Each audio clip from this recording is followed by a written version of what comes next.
A very good morning to all viewers all across the world. Welcome to your Poetic Interlude on The Weekend Show. My name is Emeka Ozurumba. This is your segment where we bring to you the best in spoken word and literary creativity. Today I'll be performing a piece titled Hypnosia. I recall about these regular mortalities of hypnosia. The people are always misinformed about who is the common enemy. There are brackish allegories of misconception, and soon also sanity can become hypnotized. Poverty, rape, illiteracy, these are not taken as the foes that douses ignorance. Instead, it's tribalism and clansmanship that are well known to their accustomed indices, and are the charitable offerings of their molested society, where the masses are amassed into melancholy.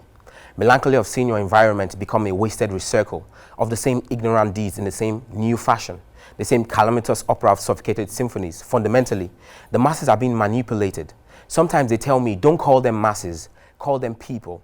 But these objects of affliction I see are far from people, and this macrochism is an odoriferous context of a pigsty, swine bedeviled, crime releveled, and still it was still the same zombies of yore permutating political polyandry.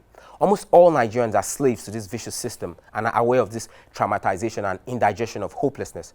How can they feign distractions from this uncivilized oppression and subjugation of the mind in a known-seen bars kind of imprisonment? And look at how germane this bacteria has become germinal, without use for peace, justice, law and order, without the thought of laying the fortress for a better siege in the ensembles of hope. Instead, the manipulations get re-thespanized as political actors come with venomous consulates who are the peripherals for higher ordeals to ransack our nation of without empathy, without sympathy for the things they claim are people.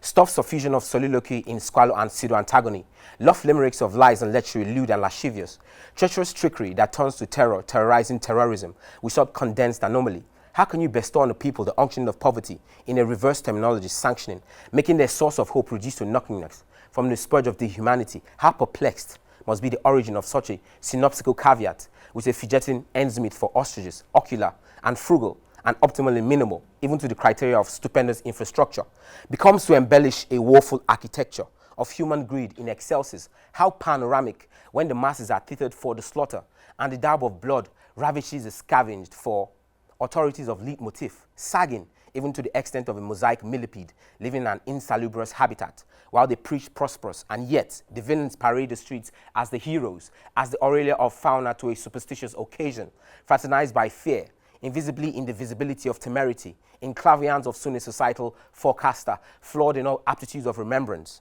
And the masses, the truth they think, are infested with lies. The hope they loiter is swarmed with gall. The steps they encroach are a perpetual nosedive. The encumbrance on their midriffs are more tasking than the carapace of turtles. And the boisterous turtle doves of their redemption is filth from slime. And there are no actualities of actions to better our nation, to build our world in the palanquin of such high-handedness. Yes. This piece talks about high-handedness in governance and injustice and misinformation. In Nigeria today, we could see after the EndSARS protest, government was finding it hard to come to terms with bringing to justice the perpetrators of the crimes, people who killed the youths. We don't need that kind of a society. We need a society embellished with hope, law and order, peace and justice. My beautiful audience, it's been such a lovely time here on The Weekend Show, our lovely giveaways, and with my lovely producer, Sasi Binijan and Andy Madaki. Hope you've enjoyed watching our show, and don't go anywhere and stay tuned because we have more coming up for you on The Weekend Show.